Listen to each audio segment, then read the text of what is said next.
Sesaat lagi Anda akan mendengarkan program Renungan Sahabat Seperjalanan bersama Pendeta Wendy Pratama. Selamat mendengarkan.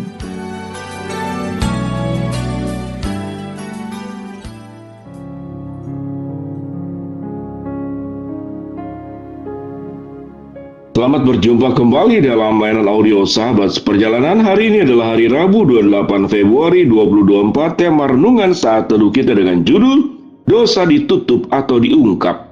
Firman Tuhan terambil dalam 1 Petrus pasal 4 ayat yang ke-7 sampai dengan ke-11. Saya membacakan sampai ayat yang ke-9. Kesudahan segala sesuatu sudah dekat. Karena itu kuasailah dirimu, jadilah tenang, supaya kamu dapat berdoa.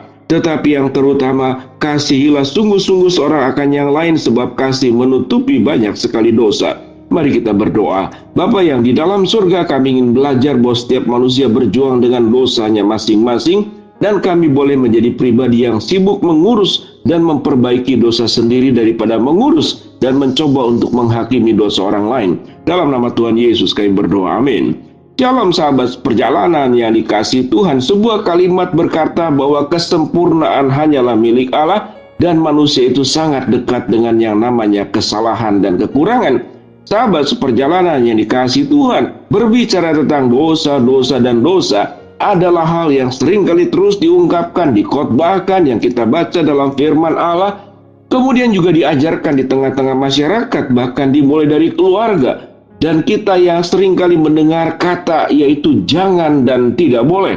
Dari kecil kita mendengar kata jangan dan tidak boleh. Jangan buang sampah sembarangan, tidak boleh kemudian kurang ajar kepada orang tua. Maka kata jangan dan tidak boleh adalah sesuatu bimbingan yang akan menolong kita dijauhkan daripada perbuatan-perbuatan dosa dari sudut kebenaran firman Allah.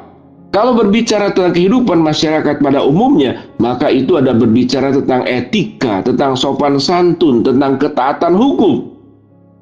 Di dalam bagian ketaatan hukum tidak ada kata dosa, tapi adalah adanya perbuatan jahat, perbuatan pidana, tindakan kriminal, tidak disebutkan yang namanya itu dosa. Jadi yang namanya tindakan kriminal, tindakan perbuatan melanggar hukum, tindakan pidana, berbicara tentang pelanggaran dari aturan yang sudah disepakati bersama, yang dibangun dalam sebuah lingkup negara dan sebuah lingkup aturan setempat. Sahabat seperjalanan, kalau bicara tentang dosa adalah relasinya adalah adanya unsur yaitu berhadapan dengan Allah. Tidak hanya berbicara tentang pelanggaran hukum, tidak hanya berbicara tentang tindakan pidana, tapi unsur berhadapan dengan Allah. Dosa itu kalau kita bahas bersama-sama adalah satu bentuk tatkala kita berbuat dosa, kita sedang tidak menghargai anugerah pengampunan dan kasih Allah. Kita sedang kembali mencoba menyalibkan Yesus untuk kesekian kalinya. Sewaktu kita sudah ditebus, kita sudah dikuduskan, kita sudah diangkat menjadi anak Allah, kemudian kita berbuat dosa lagi, maka kita sedang melakukan sebuah tindakan menyalibkan Yesus yang kedua kali, ketiga kali, keempat kali, dan seterusnya. Sahabat perjalanan berbicara tentang dosa, maka perintah Allah itu sangat jelas. Bagaimana kita itu harus punya sebuah kesibukan, punya konsentrasi, punya fokus, yaitu mengurus dosa kita sendiri. Ayat firman Tuhan berkata, kalau engkau ingin menghadap kepada Allah, engkau belum selesai dengan urusan dosamu, engkau belum mengampuni orang lain, engkau belum berdamai dengan orang lain, maka simpanlah persembahanmu, berdamailah dahulu, selesaikanlah relasimu, maka barulah engkau membawa persembahan kepada Allah. Sedemikian pentingnya pemaknaan tentang dosa, dan kita dipanggil untuk menghindarinya, tidak kemudian berkubang di dalam lumpur dosa seperti babi yang kembali ke dalam kubangan lumpur, atau seperti sapi banteng yang kembali ke dalam kubangan lumpur. Kalau kita melihat binatang-binatang yang suka ada di dalam kubangan lumpur, karena mereka adalah berjuang untuk memberikan kesejukan dari badannya sendiri, supaya tidak tersengat oleh hawa panas matahari dan mematikan kehidupannya.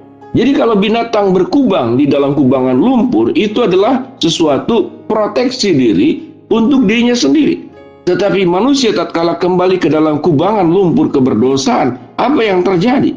Kita sedang kemudian berbuat dosa kepada Allah yang sudah mengasihi dan menebus kita.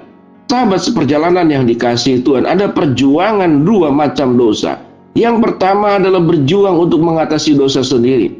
Yang kedua adalah dosa yang lebih parah, yaitu kita orang berdosa yang tidak tentu lebih baik dari orang lain, kemudian mengurusi dosa orang lain. Apa yang dimaksud dengan mengurusi dosa orang lain? Yaitu mempercakapkannya, menggibahnya, menggosipkannya, kemudian berujung dengan menghakiminya. Maka ini menurut pandangan saya adalah dosa yang sangat berbahaya. Dan itu yang dikritik oleh Tuhan Yesus kepada ahli Taurat dan orang Farisi.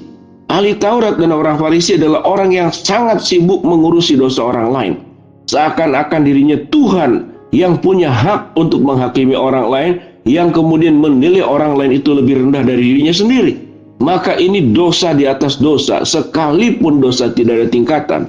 Tetapi orang yang sudah dipenuhi oleh Kristus, yang firman Tuhan katakan, kesudahan segala sesuatu sudah dekat. Karena itu kuasailah dirimu, jadilah tenang supaya kamu dapat berdoa.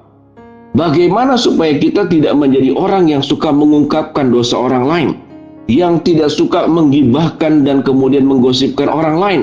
Firman Tuhan berkata pada ayat yang ke-7, kesudahan segala sesuatu sudah dekat. Karena itu kuasailah dirimu, jadilah tenang, dan supaya kamu dapat berdoa. Orang yang suka berdoa, orang yang tenang di hadapan Allah, fokusnya dia kepada Allah. Orang yang bisa menguasai diri, maka dia juga akan terus menguasai dirinya agar tidak berkanjang di dalam dosa. Kesibukannya adalah mengurus dosa-dosa pribadi agar terus semakin hari semakin berkurang, bahkan hilang, bukan mengurusi orang lain. Firman Tuhan berkata bahwa tetapi yang terutama kasihlah sungguh-sungguh seorang akan yang lain, sebab kasih menutupi banyak sekali dosa. Bentuk kasih adalah tidak mengumbar dosa, bentuk kasih adalah tidak mengungkap dosa. Karena dosa itu berbicara tanggung jawab yang bersangkutan dengan Tuhan, bukan tanggung jawab orang itu bersangkutan dengan kita. Kalau kita bertemu dengan orang berdosa, maka sikap pertama bahwa saya belum tentu lebih baik dari dirinya. Kalau dia bisa berbuat dosa, aku pun bisa berbuat dosa. Ada kesetaraan hati dan rasa, tidak ada yang lebih baik. Yang berikut adalah bagaimana bentuk mengasihi tatkala menghadapi orang yang berbuat dosa. Kita itu punya empati, kita mendoakan, kita bukan mengumbar dosanya, tetapi kasih itu menutupi banyak sekali dosa. Kita tidak mempermalukan orang itu. Kita kemudian tidak memviralkan segala keburukan yang seringkali dilakukan oleh orang-orang zaman sekarang, mempercakapkan dosa keburukan orang lain di media sosial, di lingkungan teman-teman, teman kerja, di dalam keluarga, sehingga yang tersebar adalah keburukan orang bersangkutan. Ada sebuah kalimat yang cukup menarik. Kalau engkau ingin menyatakan, memberitakan kebaikan orang lain, ungkapkanlah seluas-luasnya. Engkau boleh memberitakan kebaikan orang lain itu kepada siapapun juga. Tapi kalau berbicara tentang keburukan orang lain, maka kita harus mendoakannya dan jadilah tenang. Yaitu yang firman Tuhan katakan. Sebab kesudahan segala sesuatu itu sudah dekat. Karena itu kuasailah dirimu, jadilah tenang supaya engkau dapat berdoa. Tetapi yang terutama, kasihlah sungguh-sungguh seorang akan yang lain, sebab kasih itu menutupi banyak sekali dosa. Sahabat seperjalanan, dosa itu bukan untuk diungkap, tapi dosa itu untuk dibawa kepada Allah dan mengalami sebuah pertobatan. Biarlah kita menutup dosa orang lain, bukan membenarkan dosanya, mendoakannya, membimbingnya, mendampinginya. Maka Tuhan dimuliakan oleh sikap-sikap hati seperti demikian. Biarlah kita lebih pandai mengurus akan dosa-dosa kita sendiri, menjadi pribadi lebih baik, dan berhentilah banyak mengurus dosa-dosa orang lain. Kita berdoa. Bapa di dalam surga, terima kasih Engkau mengajarkan firman Allah bahwa kasih menutupi banyak sekali dosa. Hamba-Mu berdoa sahabat seperjalanan yang sedang sakit, Tuhan jamah sembuhkan. Sahabat seperjalanan yang sedang menghadapi masalah, Tuhan bukakan jalan. Sahabat seperjalanan yang sedang berdoa mengharapkan sesuatu, Tuhan kabulkan dengan cara dan waktunya Tuhan. Dalam nama Tuhan Yesus kami berdoa. Amin.